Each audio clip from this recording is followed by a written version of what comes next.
How many of you remember this?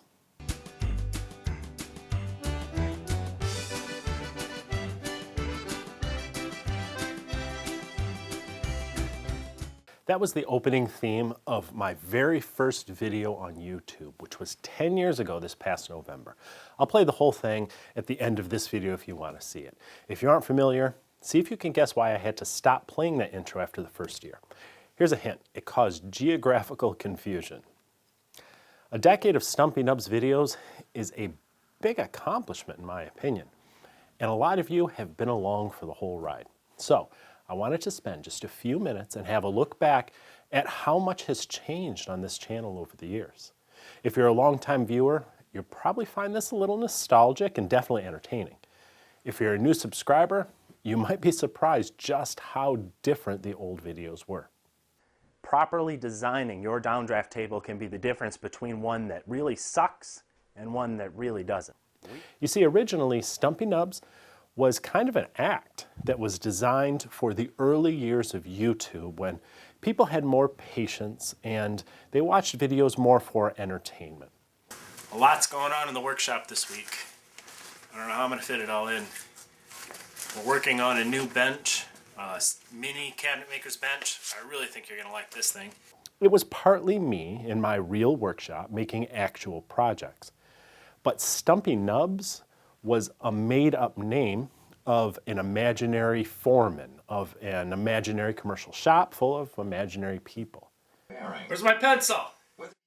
Here in the Stumpy Nubs workshop, we've got tons of projects in various stages of completion. Unbelievable. But lately, we've been concentrating on just a couple things. Drone pencils. Besides pencil shortages.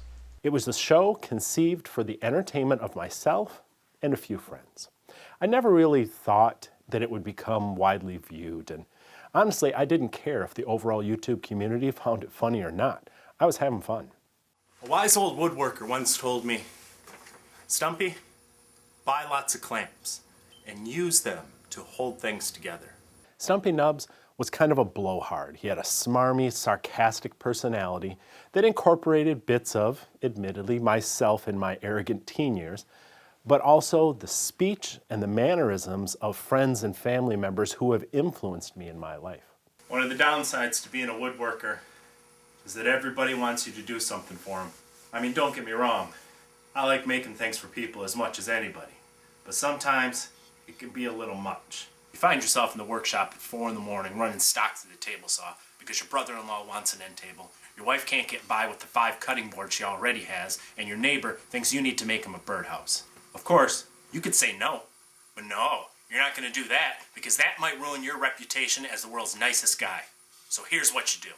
Next time you get a good heavy snow, go over to your neighbor's house and start shoveling his walk. Do it on a weekend, sometime when he's going to be home to see you. And when he comes out to say thank you, slip and fall on his porch. Now you're going to want to practice this ahead of time. You don't want to take a dive like a hockey player trying to draw a penalty call. He'll feel bad. And then next time he asks you to do something for him, just hint that you might sue him. Now, get yourself some crutches. Whenever your wife asks you to make a cutting board, pull them out and say, I think my leg's acting up on me a little bit. I better take it easy. Word will spread, and before you know it, people will start doing things for you instead of asking you to do things for them. If you play your cards right, you can milk this all winter long. To those who knew me personally, the Stumpy Nubs character was kind of an inside joke. The general audience, of course, took Stumpy for who he was, and many started to embrace the idea of a partly real, partly fictional woodworking show. I built real projects, and I did solve real problems for my audience. I used pine for this project because I had some laying around, but those fingers can break off pretty easily along the grain. I think plywood would have been a better idea. But I also mixed in a healthy dose of Stumpy Nubs. I learned this in cooking class. It was this mix that helped Blue Collar Woodworking, as the show was originally called, develop a cult following. Some came for the interesting projects, and some came for the Stumpyisms. You know, I get a lot of emails. Some of them are good, some of them are kind of dumb. Every good woodworker knows you should never use a nail when you can use a drywall screw. Before long, Viewers were introduced to other fictional characters like Randy and Joy, Old Man Rabashaw, Pappy Nubs, the Bunyan Brothers. These were loosely based upon real people that I'd known during different periods of my life. I assigned our less than intelligent shop boy Randy to go out and check out some of the suppliers for filters. And if you know Randy, you can imagine what a disaster that turned out to be. I mean, nobody gets taken advantage of quite as much as a moron with a lisp. You never saw these characters because they only truly existed in our minds. They were part of an entertaining backstory that was woven between the educational segments of each video. That backstory was centered upon a made-up world called Curvy Creek, which I never fully developed. You wouldn't have even known about it unless you paid close attention to the second version of the show's introductory sequence.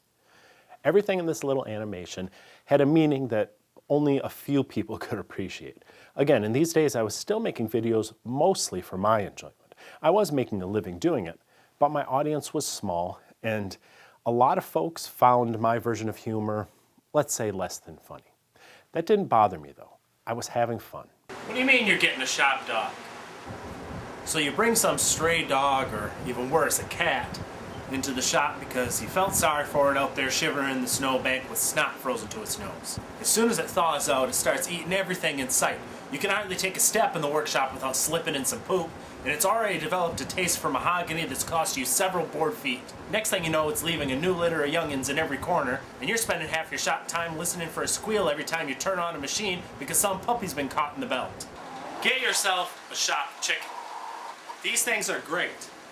They don't bark at visitors, they eat their own droppings, and the only thing they're going to leave under your table saw is breakfast. The most fun came when my real-life father joined me as the character Mustache Mike. Where did I mess up at? You said split instead of spit. Oh, is it spit? Mm-hmm. Oh, spit okay. into the filter. Can I use my awesome? Can I say far out because that's kind of the '70s thing, or No, because he's awesome? Okay. Because no, it's just that screen. And you let mosquitoes in yesterday. Stumpy mixed that knowledge with some of his legendary what is that word? Ingenuity. So there's a good outtake. He appeared in some of the regular videos, but we had the most fun making a weekly woodworking news show called Behind the Sawdust, especially the point-counterpoint debate segment, which would always quickly escalate. I have a lot of books. I prefer the feel of paper in my hands. I prefer digital books. Woodworking is about tradition, and nothing says tradition like an old leather-bound copy of Moxon or Roubaud.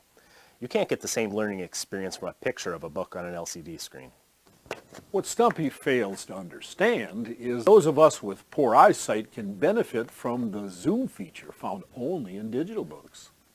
And what the lip broom fails to understand is that some of us wear glasses just because we look good in them. Not everyone has inch-thick pop bottles on our face, and even those who do can usually read a piece of paper. Perhaps Four Eyes here doesn't need his glasses for reading, but it's pretty clear to me what the real problem is. He hates trees. Mustache Mike is one of those new-age tree-hugging hippies who would rather see an entire generation of children grow up stupid than sacrifice one tree to make a buck. Why do you hate children so much? The real question is, how much are we willing to spend on a woodworking book? My answer is zero, especially if it's one of Stumpy's books. Thousands of copies will find their way into bathrooms where the pages will have real value. They'll be used for wiping, not reading. I wish I could fire you. I wish I could set fire to you. The Stash and I did the woodworking news for about 50 episodes, but even though I enjoyed joking around, I knew I was a better woodworker than I was a comedian, and I could attract a larger audience if I gave them what they wanted, less clowning and more woodworking. I have this saying that I run my workshop by. If jigs and tools were chairs and stools, we'd always have a place to sit. Now you may think that that's mostly nonsense, and you're right. A good amount of what I say is nonsense, but there is a grain of truth hidden within.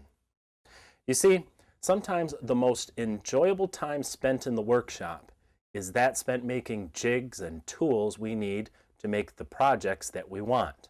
So Stumpy Nubs began to evolve. Videos began featuring less entertainment and more jigs and homemade tools, which attracted more serious woodworkers who had no tolerance for the old Stumpy Nubs.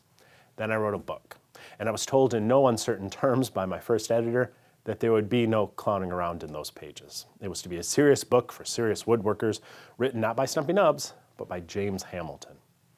That was the real turning point on this channel. To promote the book, I stopped beginning videos like this. Hi, I'm Stumpy Nubs, and this is my miter sled. And I started beginning videos like this. Hi, I'm James Hamilton from Stumpy Nubs Woodworking Journal, and I'm here to get you started in relief carving. I kept the Stumpy Nubs name. I kind of had to, because it was now a well-known brand in the woodworking community, but the character, that original inside joke, it just wasn't relevant to most of the audience. So I made a decision to focus completely on being an educator. And that's when this channel really took off. In my first year on YouTube, I drew 184,000 views and 2,000 subscribers, and I thought that was loads of people.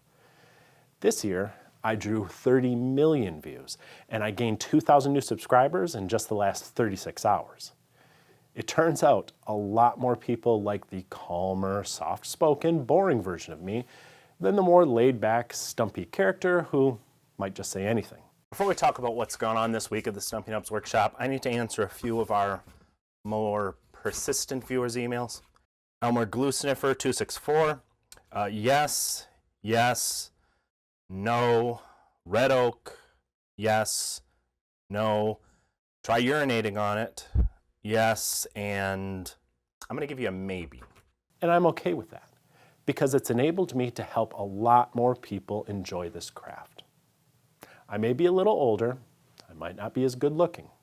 The jokes may be fewer, the cold ones may be gone. I may spend a lot more time educating than entertaining, but those blue-collar woodworking videos will always have a place in my heart.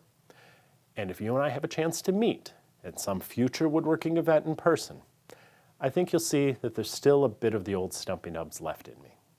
I hope you enjoyed this trip down memory lane, and I can't wait to see what the next decade holds. Who says you can't get track saw quality cuts from a simple circular saw? Bora Tool's new clamp edge guide system is light, it's easily portable, and it's far less expensive. And with the optional router and jigsaw attachments, the system's more versatile too. Check it out at the link in the notes below this video.